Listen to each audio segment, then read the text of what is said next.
Part 1 of this video discussed cases regarding binding proteins and the difficulty in predicting or measuring free hormone, especially fat-soluble steroid hormones. So let's move on with Part 2, brought to you in conjunction with PracticalCME medical training. That means the information here is part of a larger education curriculum for physicians and other providers. And if you're interested in learning more about this, if you are a provider, you can go to PracticalCME.com. And of course, when you see that logo, that means we're talking about some serious clinical information. So let's bring in the disclaimer. Now I'll have a dramatic pause while you read it.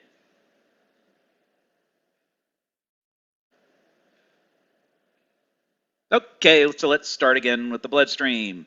But now we're going to focus not just on tissues with blood in general, but differences between the type of blood that travels, meaning the difference between arterial blood and venous waste that leaves the tissue. See, when we draw blood, it's always venous blood. That means the blood we draw in the arm is returning from the hand, from the lower arm, after the capillary bed has absorbed everything it needs, back to the heart and to the liver and to the lungs.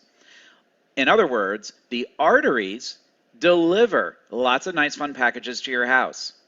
And the veins are basically responsible for taking away the trash. But we can accurately know what's being delivered just by looking at the waste, right? Actually, the answer for most water-soluble substances, electrolytes, ions, is surprisingly yes. And that's why most blood tests work. Whew. So, but for fat-soluble things, like the hormones that we've been talking about in these two videos, it's very different because there's active transport of that hormone, free hormone, out of the bloodstream directly at the capillary bed. So now I want to introduce you to the chopped up body. This chopped up body shows only the parts of the body that matter, but you need to understand the rest of the body is here to make it all work. You just can't see it. Case 1, physiologic production. This is a male or premenopausal female producing normal amounts of hormone from their testes or ovary, otherwise known as the gonads. So let's follow it and see how we can measure it. Fresh free hormone is released into the venous bloodstream back to the heart. Some goes to the liver rather, where it will affect future production of binding protein. Some of that hormone could get bound immediately. The rest goes to the tissue, where it has about a 95% chance of getting absorbed if it remains free. But it is most likely to be free because it was freshly made. It's had the least amount of time in the bloodstream to meet up with a binding protein. Then the waste blood collects in the veins, returns back to the heart, but on its way back to the heart, if we're drawing blood, we're going to catch some of that in the arm. So that's where we'll measure it. Now, if the hormone does not get absorbed in its first pass, it will recirculate around and around and around, but it is increasingly likely to remain bound because of the time it's spending in the bloodstream, where it can come in contact with unbound carriers, or it may just end up in one of those trips to the liver and get bound up there. So the first pass is always the most crucial for fat-soluble hormone absorption and the effect that they can have on the liver for generating more binding proteins. If you want these hormones to get absorbed, get them to the tissue unchanged before they get to the liver.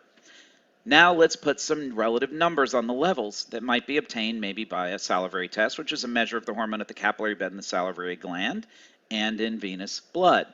So let's say the gonads release 20 fresh free hormone molecules. They go to the heart, and around 20 to 25% go to the liver first. The rest go to body tissues like the brain, the muscle, the vaginal mucosa, the uterine lining, all those places.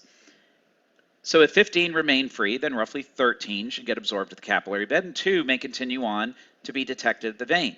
Now, of course, at the level of the vein, it's more complicated because bound hormones can't leave through the capillary bed, so they won't be picked out up here, but they will be picked up down there. And that's a big distinction to make because at this point, the lab has to go through a bunch of calculations and stipulations and adjustments and things to try to figure out how much of that hormone there is, how much is bound, how much is free. And this introduces a tremendous amount of error because many studies have shown a wide variability in these fat-soluble hormones to actually show up in venous blood. And it brings into account a lot of calculations with each having a lot of error. But This overall shows how the contribution of freshly made hormone differs greatly when measured in the tissue versus measuring it in venous blood. And freshly made hormone is the most important for function, so therefore we need to consider it. It may not be our only test, but we still need to consider it, because when something's being delivered to the house, it may not appear in the trash. Case 2. You take a hormone transdermally using a patch or a daily cream. Our goal here is to make this a bioidentical intervention. Watch our video on bioidentical if you haven't yet, so you know what our strict criteria is for that. So we need to add the skin to the picture, because that's where the hormone is going to come from, because the gonads are not producing as much anymore. The dose, however, is made to be still physiologic. So the production from the gonads is severely reduced in a condition of menopause or andropause, and the skin hormone absorption at the surface and the reservoir of that hormone in the local fat then sort of becomes the gonad. This represents the ideal bioidentical replacement scenario. So now stop me if you've seen the rest before. But true bioidentical medicine replaces what is missing in substance, dose, duration, and timing. Then the entire diagram is the same as the physiologic state, except that the source shifts from the gonads to the skin. And if we use the right dose and the right way of testing, we can treat these symptoms without side effects and restore the balance we had before. So the provider who checks the tissue, like a salivary test, is happy with this very, very low physiologic dose. But the one who depends on venous blood is a bit confused, and that provider who does not understand this dynamic may want to raise the dose at this time. Case 3. Injections or pellets. Both of these very early on, because you can't time release these things. You simply cannot do it. There's no technology in a pellet to time release, and an injection is just a pool of hormone waiting to get absorbed. So early on, they supply amounts that are way above physiologic. So let's take a look at that period of time shortly after an injection and pellet insertion to give us an analysis of how these things can cause an overdose. But this could also be true for an overdose of transdermal cream, and maybe even an overdose orally as well, and we'll go over that in a minute. First, let's go ahead and put the pellets down under our skin. There they are. Now let's simulate the large absorption that occurs early on after placement. Our video on pellets goes into great detail about this well-known spike in absorption in the first month or in the first few days after any kind of hormone injection. Therefore, more goes to the liver on the first pass.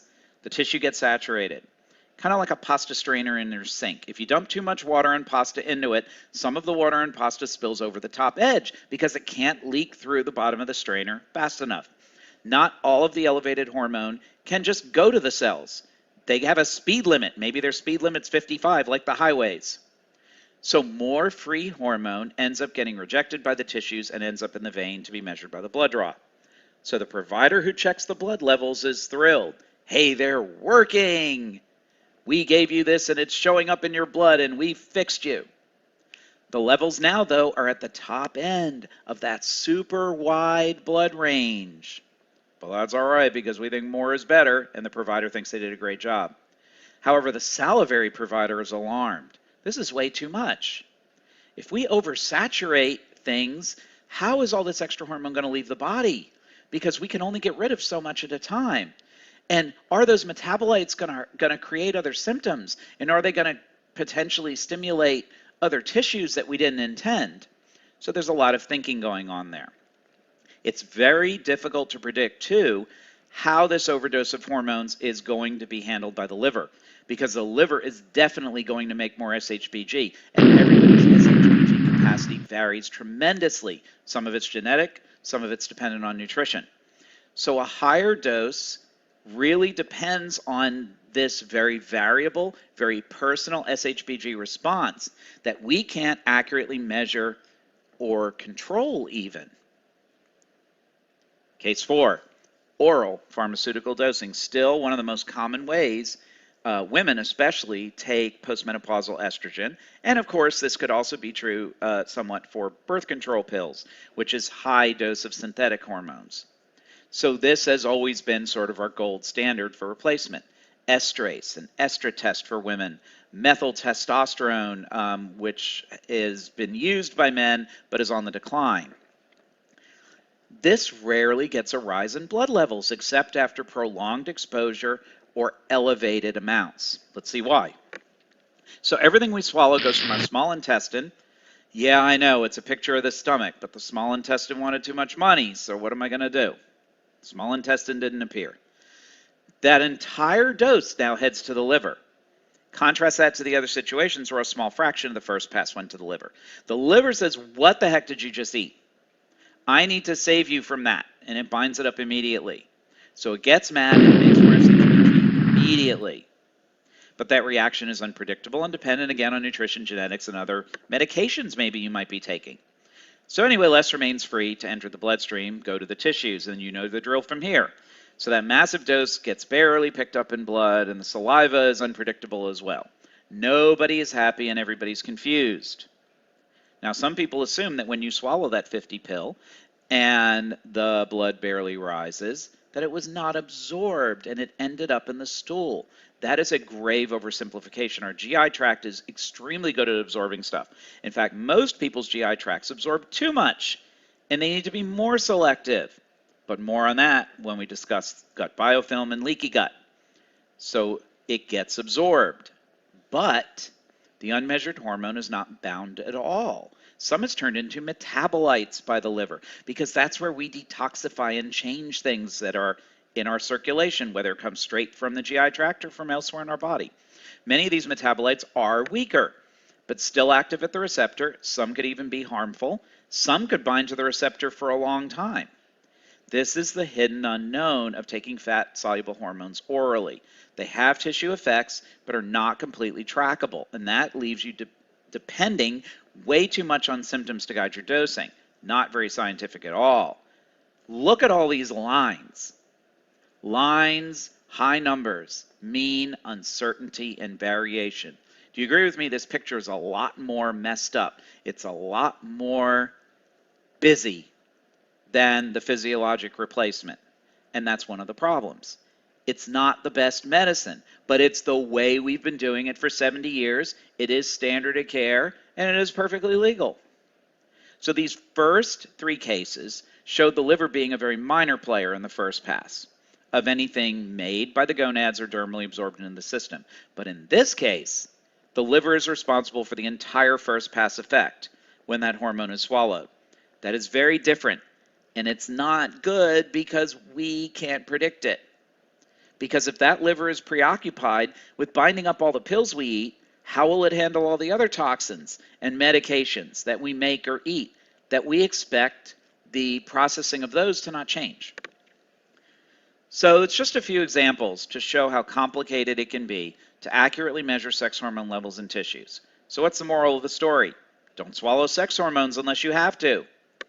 Like birth control, you kind of have to if you don't have anything else. And the metabolites of birth control pills, frankly, are probably better than a few unwanted pregnancies. So you have to use some perspective here. Otherwise, don't overdose stuff.